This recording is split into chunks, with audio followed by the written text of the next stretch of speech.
May all beings be happy. May all beings be healthy. May all beings be free from harm. May all beings love life. May all beings awaken.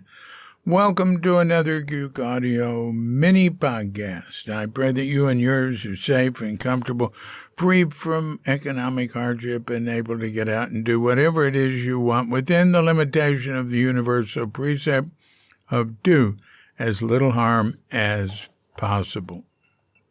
So today we've got another outtake from Zen is right now teaching stories, more teaching stories and anecdotes of Shunryu Suzuki.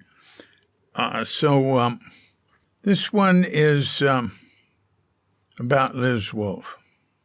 I guess it was a Shosan ceremony, at the end of a session, and everybody walks up to Suzuki and asks some question or says something, and he comments. We all stand in a row. Well, the ones who are in the queue to go next are standing in a row in front of him. And when it's your turn, you walk up, bow, standing bow. And I think we get down on our knees then, but not sitting on our knees, sort of sitting up on our knees. And it's like, Docho Roshi. That means the abbot of the temple, whoever the abbot is. We go Docho Roshi.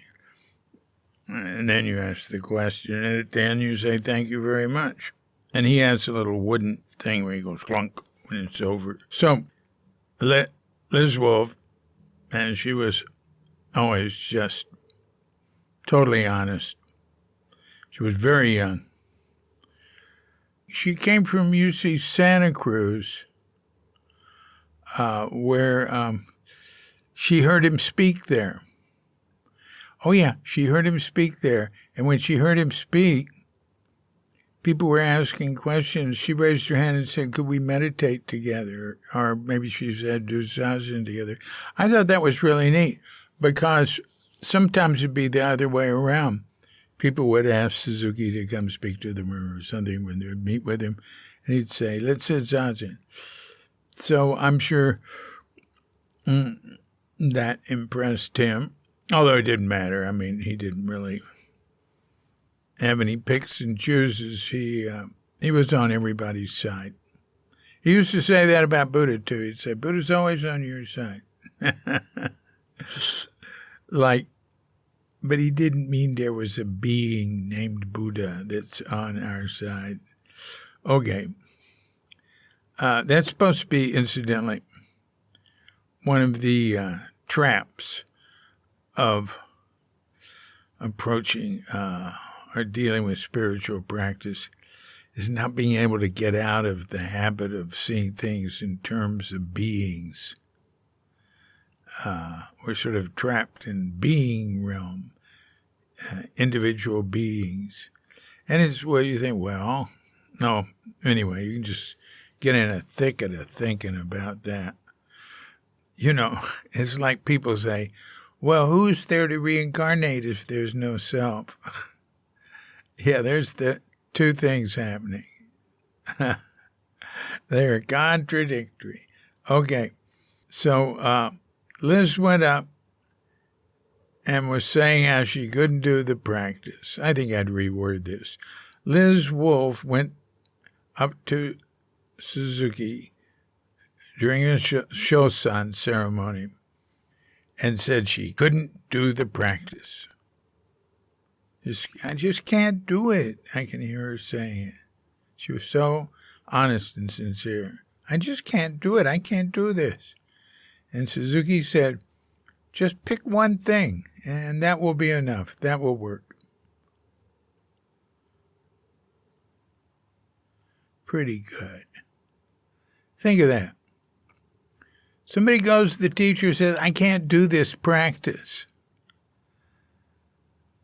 And that there's a whole bundle of things that they feel like they can't do, huh?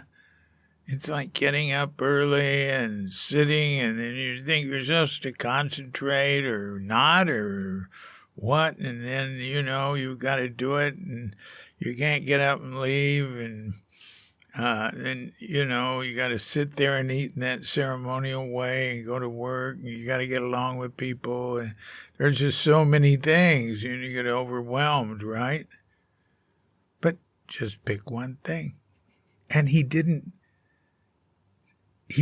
define what he meant by one thing. Well, what do you mean by one thing? You mean like following my breath, or just concentrating on my work, trying to do my work right, or whatever? No, that's for her to figure out. One thing, just pick one thing. Simplify it. You don't have to do everything. You don't have to be perfect at everything.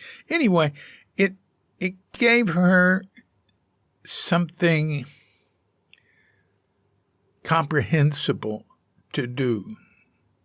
Maybe she was feeling overwhelmed by it all. Well, you don't need to be overwhelmed by it all. You don't have to do everything perfect. Just pick one thing. Anyway, I think it's a great answer, and it just shows how he knew this. This is how I see it. He knew what was the right thing to say, or maybe he wasn't always on, but he had a really good sense of what seems to me, remembering Liz. And we have a nice podcast with her, too. Something, he had something to say to her that would be something that would work for her. And she stuck with it. All right. Just pick one thing, and that will be enough. That will work. So, hey, look, you and me, if we're feeling, I can't do all this, just you don't have to think about practice or just life, huh? It's all too much. Let's just pick one thing. Mel Weitzman, dearly departed Mel Weitzman, he'd say sometimes to people, just focus on your breath. Just stay with your breath. Anyway, so that's an option we've got, right? Not just because he said it. We can do whatever we want. But it sounds like good advice. Just pick one thing. One thing. All right, one thing. Yes, seamless practice every second. Okay. This has been a Cuke Audio mini podcast. I'm DC Puba of Cuke Audio and Cuke Archives, coming to you from Sleepy Sonora with Doghead Bandita, Feline Cuchita, and dear lovely Katrinka. And we're wishing you and yours and all of us a grand awakening.